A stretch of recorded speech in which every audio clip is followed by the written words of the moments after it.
Hey folks, Fernando doing a very short video here for the Modern Survivalist explaining how to use a fire steel ferro rod, ferrocerium rod, whatever you want to call it.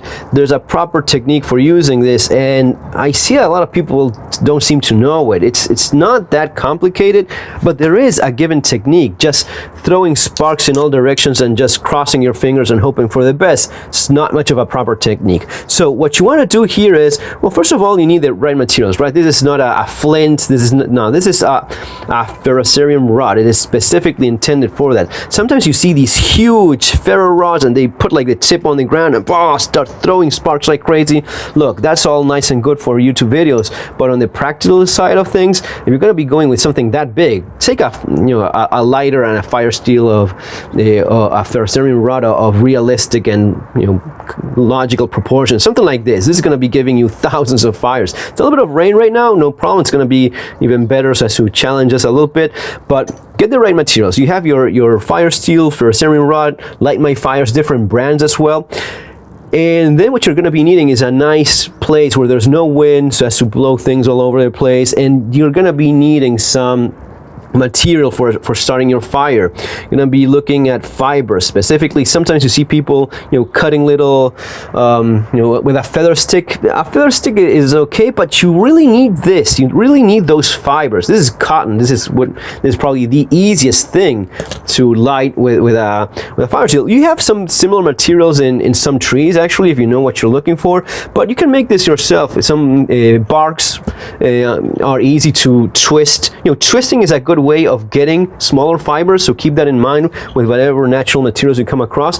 But once you have that, you have a nice place, you have your right tools, know how to use it properly. This is not about just throwing sparks and just crossing your fingers hoping for the best. This is the way you're supposed to do it. So you know where you want to start your fire, you know where you have your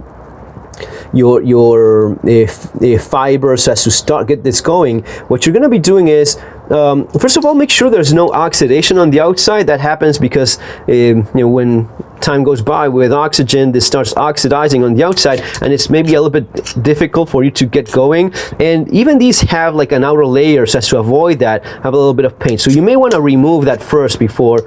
You see how there's like a brighter, this is more silvery looking. Even this side compared to this one, this is more oxidized, this is more exposed. So this is the one that's going to be easier. Another little tip that I learned over the years: get a few little pieces of it, a little bit of shavings. This is going to be making it easier when it's a little bit more challenging. If it's a little bit wet, if it's not as easy, a little bit of shavings helps quite a bit. Now, so as to do this properly, you're going to be leaving this one in a fixed position, and it's the ferrocerium rod, the one that's going to be pulling back like so, right?